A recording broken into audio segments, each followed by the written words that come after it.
పెళ్లి విషయంలో సెలబ్రిటీలు చాలా ఖచ్చితంగా ఉంటారు. వయసు ఎంత పెరుగుతున్నా తమకు పెళ్లి చేసుకోవాలి అనిపించినప్పుడే చేసుకుంటారు. ఈ విషయంలో ఎవరెన్ని ప్రశ్నలు వేసినా పట్టించుకోరు. ప్రస్తుతం మన సౌత్ ఇండస్ట్రీలో 35 దాటినా పెళ్లి చేసుకోని హీరోయిన్లు చాలామందే ఉన్నారు. ఇక వారిలో అనుష్క శెట్టి అయితే మోస్ట్ సీనియర్. 43 ఇంకా పెళ్లి చేసుకోకుండా సింగిల్గా ఉంటోంది. దీంతో ఆమె ఎక్కడికెళ్లినా పెళ్లి గురించే మొదటి ప్రశ్న ఎదురవుతుంటుంది.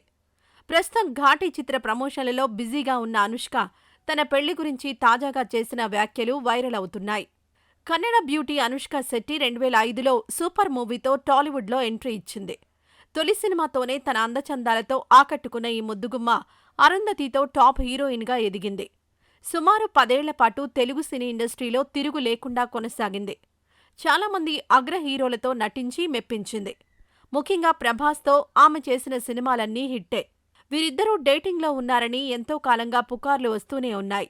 ప్రభాస్ కూడా 45 సింగిల్గా ఉండడంతో ఇద్దరూ పెళ్లి చేసుకుంటే బాగుంటుందని ఫ్యాన్స్ ఆశపడుతుంటారు.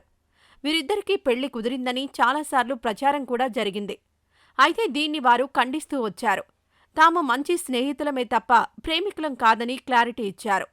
తాజా ఇంటర్వ్యూలో అనుష్క తన పెళ్లి గురించి స్పందిస్తూ చేసిన కామెంట్స్ వైరల్ అయ్యాయి. బాహుబలి తర్వాత పెళ్లి చేసుకోవాలని తనపై ఒత్తిడి పెరిగిందని, పెళ్లెప్పుడు చేసుకుంటావంటూ నా ఫ్యామిలీతో పాటు మీడియా కూడా ప్రశ్నిస్తూ వస్తోందని చెప్పింది. ఎక్కడికెళ్లినా ఇదే ప్రశ్న ఎదురవుతోందని చెప్పుకొచ్చింది. వివాహ బంధంపై తనకు పూర్తి నమ్మకం ఉందంటోంది ఈ ముద్దుగుమ్మ. ప్రేమ లేకుండా ఎవరినీ పెళ్లి చేసుకోలేనని చెబుతోంది. వివాహం విషయంలో తనకు క్లారిటీ ఉందని, నచ్చిన వ్యక్తినే పెళ్లి చేసుకుంటానని చెప్పుకొచ్చింది. నా పేరెంట్స్కి కూడా ఇదే చెప్పాను. నా జీవితంలోకొచ్చే సరైన వ్యక్తి కోసం నేను ఎదురుచూస్తున్నానని అంటోంది స్వీటీ. అయితే సినీ ఇండస్ట్రీకి చెందిన వ్యక్తిని మాత్రం ఎట్టి పరిస్థితుల్లోనూ చేసుకోనని చెప్పుకొచ్చింది. ప్రస్తుతం ఆమె చేసిన కామెంట్స్ వైరల్గా మారాయి.